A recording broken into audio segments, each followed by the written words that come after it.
Со транспаренти и надписи «Стоп за аерозагадувањето», децата сакаат чист воздух и слично, во саботата во Кочани се одржа најавениот мирен протест, што го организираше неформалното граѓанско здружение, а на кој присуствуваа поголем број жители на градот и околните места. На протестот беа изнесени податоци за високото ниво на загаденост на амбиенталниот воздух, а како причинители беа наведени индустриските капацитети, градската депонија и палењето на сламата и страништата на земјоделските површини.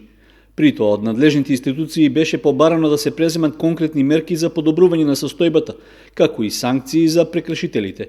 Ние самите сме криви, ние самите треба еколошката свест кај народот да ја подигнеме, ама први што може да направиме да се затворат тие фабрики или фабрика сега во овој случај, да додека не набават соодветни филтри, додека не набават соодветно еколошко гориво. Што горат тие, народот спекулира се и се што е нормално кај народ. Имаме видувано неколку возила кои влегуваат и излегуваат од депонија Дрисла, влегуваат и излегуваат комбиња, камиони со отворена портокалова табла, што значи опасни материи за човекот и животната средина. Институтот за екологија во Швајцарија се многу заинтересирани за нашите случувања во град Кочани и тие се спремни, ако не се преземат некои мерки, ако вредностите на воздухот не покажат мерки во дадено со закон ограничување, тие самите ќе дојдат, ќе преземат своји мерки тука и, значи, може би звучи смешно, пошто тој Страсбург го стално споменуваме, ама тие се спремни, дали во Страсбург, дали каде е соодветно да се процесира сето тоа, да се пуштат тужби. Тие тужби нема да бидат на ниво на Македонија, тие тужби ќе бидат на ниво на Европска унија. На протестот присуствуваше и градоначалникот на Кочани Николчо Илиев, кој нагласи дека локалната власт дава подршка на барањето од граѓаните, при што информираше и за мерките што општината ги презема во рамки на своите надлежности.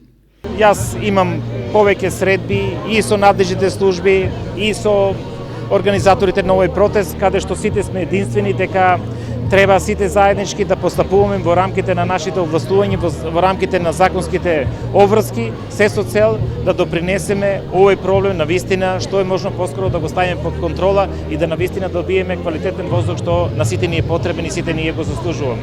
Паралелно со граѓанскиот протест во Кочани, протестираа и жителите на селото Бели, во чија непосредна близина е лоцирана градската депонија, при што тие го блокираа патниот правец кон Пониква. Многу ни е загаден воздухот тука и од чурове, многу гадни, ѓубрија се изфрлат, се палат, чуре многу и така не се диша вечерно време. Младите деца не можат да спијат ноќно време. Во кој дел од денот се пали депонијата? Секогаш. Значи секогаш може да биде и ноќе и дења, сега пошто е најавено протест, значи пратија неколку цистерни, претпоставуваме да го подзагасат малце. Инаку нон-стоп е. Ке имаме 24 сата блокада тука само за возилата на комуналното јавно предпријатие. Сите возила можат од денеска натаму да водат, а на комуналното сите назад ќе се враќаат. Организаторите на протестите најавија дека ќе продолжат да ја следат состојбата со загадувањето не само на воздухот, туку и на водата и почвата.